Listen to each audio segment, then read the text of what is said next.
Hi friends, இன்றைக்கி வந்து குடமிளகாய் சாதம் எப்படி செய்கிறதுன்னு பார்க்கலாங்க. அதுக்கு வந்து ஒரு 150 கிராம் குடமிளகாய் வந்து கட் பண்ணி வச்சுருக்கிறேன். இப்போ வடசட்டியில் வந்து ஒரு 2 ஸ்பூன் எண்ணெய் சேர்த்துருக்குறேங்க. இதில் வந்து கடுகு ஒரு அரை ஸ்பூன் சேர்த்துக்கோங்க.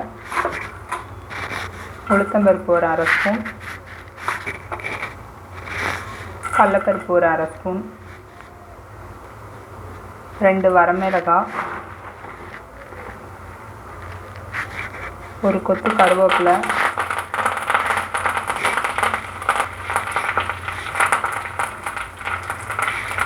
முந்திரி கொஞ்சோண்டு,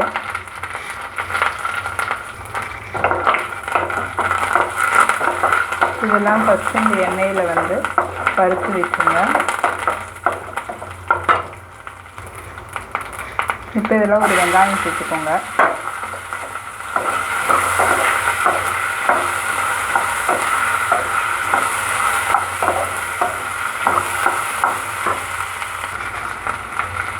இஞ்சி பூண்டு பேஸ்ட் ஒரு அரை ஸ்பூன் சேர்த்துக்கோங்க.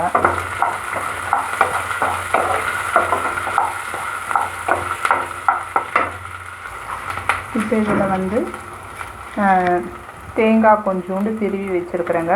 குடமிளகாய் கட் பண்ணி வச்சுருக்கிறேன். இது ரெண்டையுமே சேர்த்துருங்க. சேர்த்து ஒரு 5 நிமிஷம் மட்டும் வதக்கி விடுங்க. இந்த காய் வந்து நல்லா சாஃப்டாக வெந்துடும். இப்போ இதில் வந்து 1/4 ஸ்பூன் வந்து மஞ்சள் சேர்த்துக்கோங்க. உப்பு ஒரு அரை ஸ்பூன் சேர்த்துக்கோங்க. சாம்பார் பொடி ஒரு அரை ஸ்பூன்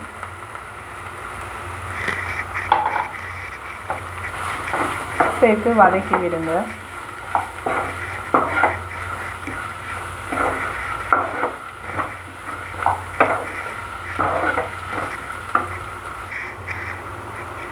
இதில் வந்து இப்போ ஒரு பாதி லெமன் வந்து புழிஞ்சு வச்சுக்கோங்க.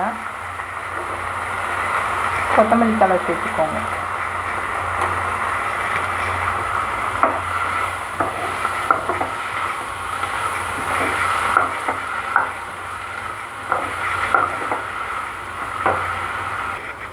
இப்போ வந்து காய் வந்து நல்லா வதங்கிருச்சு.